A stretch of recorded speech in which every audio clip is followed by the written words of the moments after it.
رات کا آخری پہر تھا۔ میں اس وجہ سے جاگ رہی تھی کیونکہ میرے ابا رات کے اس پہر اکثر تلاوت کیا کرتے تھے۔ ان کی تلاوت میں اتنی حلاوت اور مٹھاس تھی کہ سن کر انسان بس اپنے کانوں پر یقین نہیں کر پاتا تھا، لگتا ہی نہیں تھا کہ یہ کسی انسان کی آواز ہے۔ ابا بہت شریف النفس انسان تھے۔ ان کی عمر 60 سال تھی، داڑھی سفید تھی اور بہت ہی زیادہ تلاوت اور ذکر وغیرہ میں مصروف رہا کرتے تھے۔ میں نے کبھی بھی ان کی زبان کو ذکر سے خالی نہیں دیکھا تھا۔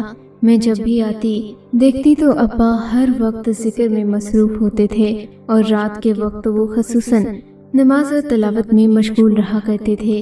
میں اکثر ہی ابا کے کمرے کے باہر والی دیوار پر ٹیک لگا کر ان کی تلاوت سنا کرتی تھی۔ مجھے یہ محسوس ہوتا کہ میں کسی اور ہی جہاں میں چلی گئی ہوں۔ ایک دن معمول کے مطابق میں اپنے ابا کے کمرے کے باہر بیٹھی تھی کہ میری نظر ایک سائے پر پڑی۔ میں نے غور سے دیکھا تو یہ کوئی اور نہیں بلکہ میری بھابھی تھی۔ بھابھی اس وقت ابا کے کمرے کے باہر کیا کر رہی تھی، یہ بات میری سمجھ سے باہر تھی۔ میں نے بھابھی کو اٹھ کر پوچھا نہیں کہ آپ یہاں کیا کر رہی ہیں۔ میں نے دیکھا وہ گھوم کر ابا کے کمرے کے دروازے کی طرف جا رہی تھیں۔ اس وقت بھابھی کا جاگنا ہی بڑی غیر معمولی بات تھی۔ بھیا تو گہری نیند سو رہے ہوتے تھے اور وہ بھابھی کو کم ہی کمرے سے باہر آنے دیتے تھے، لیکن آج بھابھی رات کے اس پہر کسی بھوت پریت کی طرح گھر پورے میں منڈلاتی پھر رہی تھی۔ میں نے سوچا کہ شاید کوئی کام ہوگا۔ وہ ابا کے کمرے کی طرف گئی تو وہاں سے آواز آنا بند ہو گئی۔ اب ابا کے کمرے سے سرگوشی کی آواز آ رہی تھی۔ لگتا تھا ابا تلاوت ختم کر کے اب اپنے کسی کام میں مصروف ہیں، لیکن یہ سرگوشی کس کی تھی؟ میں ذرا غور سے سننے لگی تو ایسا محسوس ہوا جیسے کہ وہ ایک نوجوان لڑکا اور لڑکی تھے جو آپس میں باتیں کر رہے تھے۔ میں حیران ہوئی تھی، ابا کے کمرے میں یہ سب کیسے ہو سکتا ہے؟ وہ تو کبھی اپنے کمرے میں اماں کو بھی آنے نہیں دیتے تھے۔ ابا کا یہ کمرہ عبادت کے لیے مخصوص تھا اور وہ ہم سب سے الگ جا کر عبادت کیا کرتے تھے۔ اس کمرے کو سائٹ پر بنایا ہی اسی لیے گیا تھا کہ کوئی ابا کو ڈسٹرب نہ کر سکے، لیکن اب ان کے کمرے سے ایک عورت اور ایک مرد کی آواز آنا بڑی حیرت ناک بات تھی۔ میں وہاں سے اٹھ کر اپنے کمرے میں آ گئی تھی کیونکہ مجھے کسی کے راز کو کھولنا اچھا نہیں لگتا تھا۔ میں اپنے کمرے میں لیٹی یہی سوچ رہی تھی کہ آخر یہ ماجرا کیوں کر ہوا، کیسے ابا کے کمرے سے وہ آوازیں آ رہی تھیں۔ کب صبح ہو گئی مجھے تو پتہ ہی نہیں چلا، مگر آج سب کے حلیے عجیب سے تھے۔ میں نے دیکھا میرا بھائی بہت سخت نیند میں لگ رہا تھا۔ ابھی تک اس کی نیند نہیں کھلی تھی، حالانکہ اتوار والے دن جب ہم سب 10 یا 11 بجے کے قریب اٹھتے تھے تو سب لوگ اپنی نیند پوری کر چکے ہوتے تھے، لیکن آج تو میرا بھائی اس قدر نیند میں لگ رہا تھا جیسے پوری رات سویا ہی نہ ہو۔ میں دل میں سوچنے لگی کہ شاید میرا بھائی اور بھابھی ہی رات کو سرگوشی کر رہے ہوں اور مجھے صحیح سے سمجھ نہ آئی ہو۔ لیکن میں نے بھیا سے پوچھا کیا آپ نے نیند پوری نہیں کی؟ کہنے لگے میں ساری رات گہری نیند سویا رہا ہوں، مگر اس کے باوجود بھی صبح میری آنکھ نہیں کھل رہی تھی۔ ادھر میں نے اپنی بھابھی کی طرف دیکھا تو وہ بہت خوش لگ رہی تھیں۔ ان کے چہرے پر عجیب سی خوشی تھی جو کہ صرف سہاگنوں کے چہرے پر ہوتی ہے۔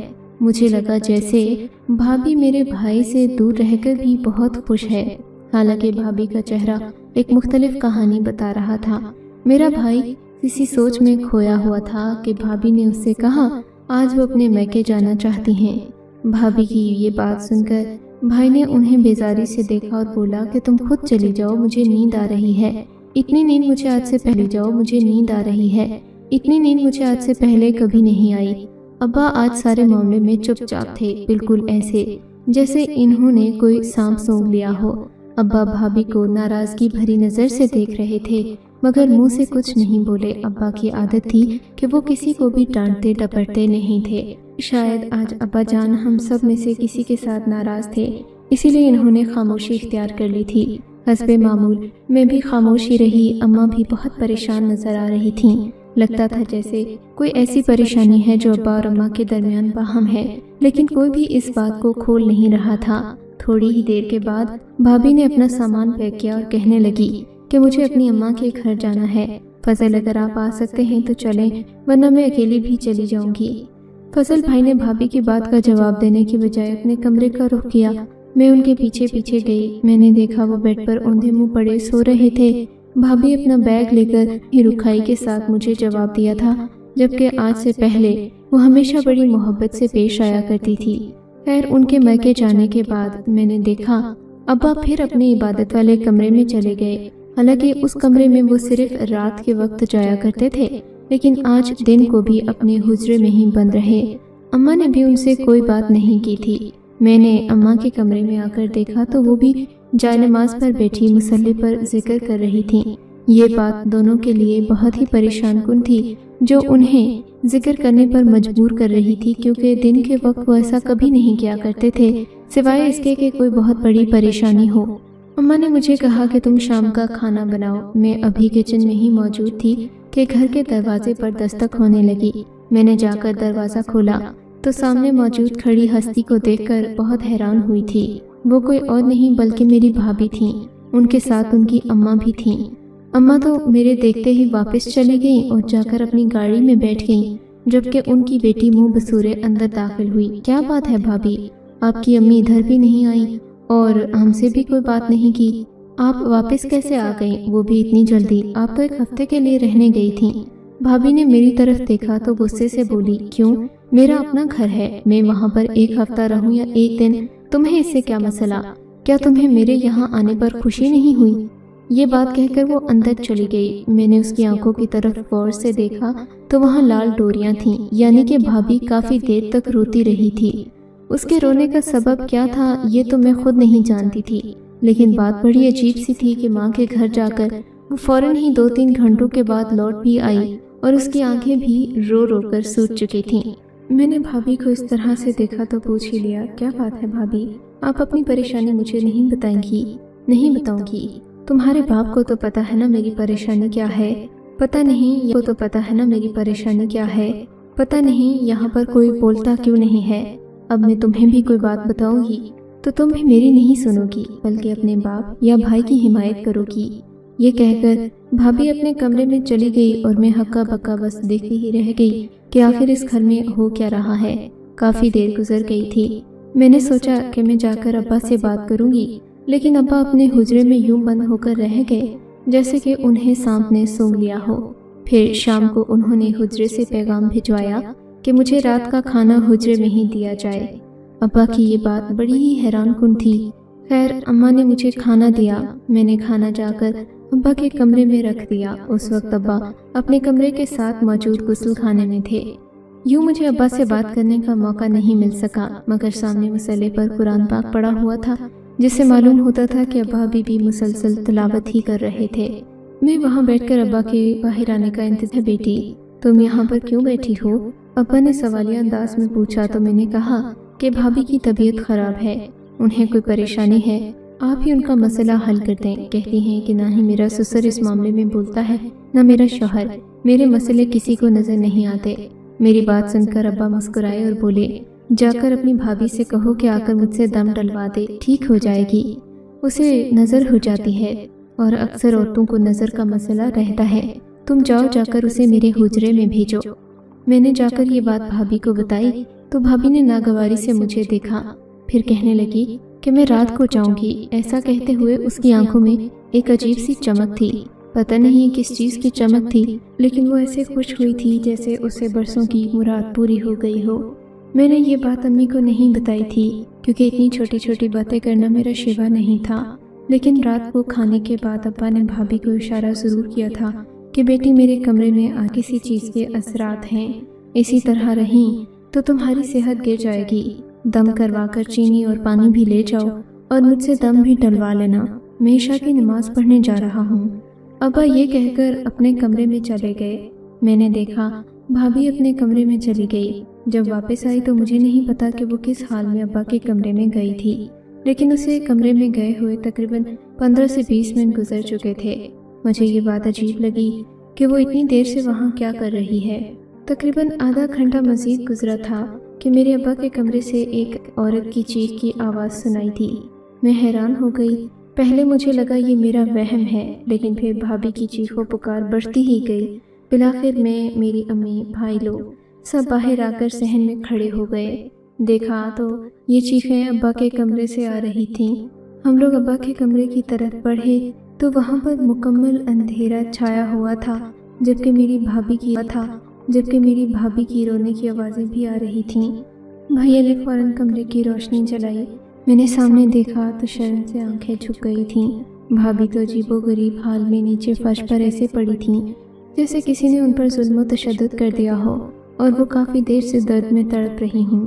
بھائی پر نظر پڑتے ہی بھابھی فوراً اٹھ کر کھڑی ہوئی اور بھائی کے سینے سے لگ کر رونے لگی، مجھے بچا لو افضل، مجھے اس درندے سے بچا لو، یہ بہت عجیب شخص ہے، اس کے اندر ہوس بھری ہوئی ہے، یہ مجھے بیٹی کی نظر سے نہیں بلکہ ایک بری نظر سے دیکھتا ہے۔ میں سوچ بھی نہیں سکتی تھی کہ میری باپ کی عمر کا شخص میرے بارے میں ایسی باتیں سوچتا ہوگا۔ میں تو بھابھی کے منہ کی طرف دیکھتی رہ گئی۔ ارے دیکھ کیا رہی ہو؟ تمہیں سمجھ نہیں آ رہا کہ اس کمرے کا ماحول کیا بنا ہوا ہے؟ تمہارا باپ میری عزت پر حملہ کرنے کی کوشش کر رہا تھا، مجھے دم کرنے کے بہانے اس نے مجھے اپنے کمرے میں بلایا اور آ کر میرے ساتھ دسترازی کرنے لگا۔ خدا معاف کرے، ایسا سسر اللہ کبھی کسی دشمن کی بیٹی کو بھی نہ دے۔ یہ شخص اتنی بری نیت کا نکلے گا میں نے سوچا بھی نہیں تھا۔ میں تو انہیں اپنے باپ کی جگہ مانتی تھی۔ ابھی بھابھی یہ باتیں کر ہی رہی تھی کہ ابا گمسم کمرے سے باہر جانے لگے تو بھائی نے انہیں روک لیا۔ ابا کہاں جا رہے ہیں؟ یہ جو باتیں کر رہی ہے ان کا جواب دے کر جائیں۔ ابا نے پھٹی پھٹی نظروں سے اپنے بیٹے کو دیکھا جیسے انہیں اس بات پر یقین ہی نہ آ رہا ہو۔ بیٹے، تم مجھ سے اس بات کا جواب مانگ رہے ہو، اس سے پہلے میں مر کیوں نہیں گیا؟ ابا جو بات کی ہے اس کا جواب دیں۔ بھائی نے بڑی سختی سے ابا کو اپنے بازو میں جکڑ رکھا تھا جیسے کہ وہ انہیں مجرم مان رہا ہو۔ مجھے تو اپنے بھائی کی یہ حرکت بہت بری لگی تھی۔ میں تو سوچ نہیں سکتی تھی کہ ابا اتنی گری ہوئی حرکت کریں گے، لیکن پتہ نہیں کیوں حالات ہی ایسے بن گئے تھے کہ ہم سب ابا پر شک کرنے لگے تھے۔ حالانکہ ابا ایسے نہیں تھے، لیکن ہر وقت اپنے کمرے میں بند رہتے، کسی سے بات چیت نہ کرتے، تو ہمیں ان کے بارے میں زیادہ علم نہیں تھا۔